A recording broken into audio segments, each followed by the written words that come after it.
انسان سب کچھ بھول سکتا ہے سوائے ان لمحوں کے جب اسے اپنوں کی ضرورت تھی اور وہ دستیاب نہیں تھے۔ شیخ سعدی رحمۃ اللہ علیہ سے کسی نے پوچھا حال کیسا ہے؟ فرمایا اللہ کی نعمتیں کھا کر دانت ٹوٹ گئے مگر زبان اس کی ناشکری سے باز نہیں آتی۔ بابا جی سے کسی نے پوچھا کھانے کا بہترین اوقات کون سے ہے؟ کچھ رہنمائی فرمائی۔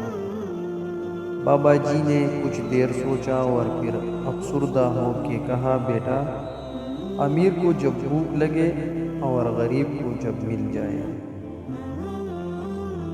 صبر کا گھونٹ دوسروں کو پلانا آسان ہے، خود پیتے ہوئے پتہ چلتا ہے کہ ایک ایک قطرہ پینا کتنا بھاری پڑتا ہے۔ زندگی نہ ہو گئی واشنگ مشین ہو گئی، چکر پہ چکر دیے جا رہے ہیں۔ ملنا اور بچھڑنا زندگی کا حصہ ہے، لیکن بچھڑنے کے بعد ملنا زندگی کی امید کہلاتا ہے۔ فاصلے کسی رشتے کو جدا نہیں کر سکتے اور وقت کسی نئے رشتے کی تخلیق نہیں کرتا۔ اگر جذبات سچے ہو تو رشتے ہمیشہ قائم رہتے ہیں۔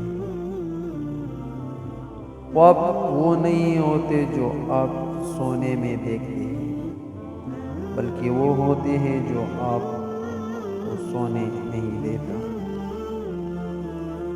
انسان کی انسانیت تب ختم ہوتی ہے جب اسے دوسروں کے دکھوں پر ہنسی آنے لگے۔ جہاں تعریف کرنی ہو وہاں بڑے بڑے چپ ہو جاتے ہیں اور برائی کرنے کے لیے گونگے بھی بول پڑتے ہیں۔ بعض لوگ کہتے ہیں کہ میں غلط بات بالکل برداشت نہیں کرتا۔ در حقیقت غلط بات ہی تو برداشت کرنے والی ہوتی ہے، اچھی بات کو تو برداشت کرنے کی ضرورت ہی نہیں پڑتی۔ ہمیشہ زندگی اس طرح بسر کرو کہ دیکھنے والے تمہارے درد پہ افسوس کرنے کی بجائے تمہارے صبر پر رشک کریں۔ ہمیشہ میٹھی الفاظ بولے تاکہ اگر کبھی زندگی میں آپ کو وہ الفاظ واپس لینا پڑے تو کڑوا نہ لگے۔ تلوار خنجر تیر چاقو لڑ رہے تھے آپس میں کہ کون سب سے زیادہ زخم دیتا ہے، اور الفاظ پیچھے بیٹھے مسکرا رہے تھے۔ اس دشمن سے مت ڈرو جو اکیلے میں تم پر وار کرے، بلکہ اس دوست سے ڈرو جو محفل میں تمہاری عزت پر وار کرے۔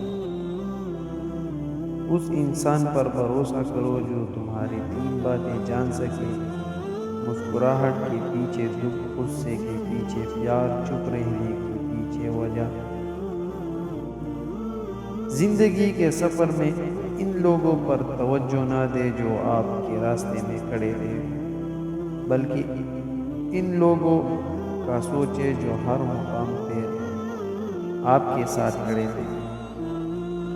سازشیں، غیبتیں، پیٹھ پیچھے وار لوگ بھول بیٹھے تھے کہ یہ سارا تماشا اللہ تعالیٰ بھی دیکھ رہا ہے۔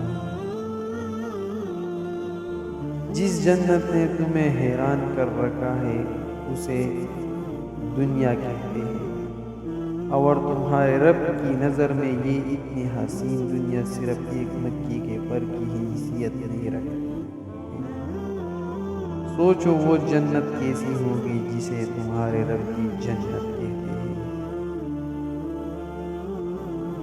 تو اگر ویڈیو اچھی لگی ہو تو پلیز لائک کمنٹس ضرور کرنا، اور ان موٹیویشنل چھوٹی چھوٹی ٹویٹ میں بہت بڑی باتیں چھپی ہوئی ہے، اور ان باتوں سے کچھ سبق سیکھیں۔ انشاءاللہ تب تک کے لیے خدا حافظ، نیکسٹ ویڈیو میں ملیں گے۔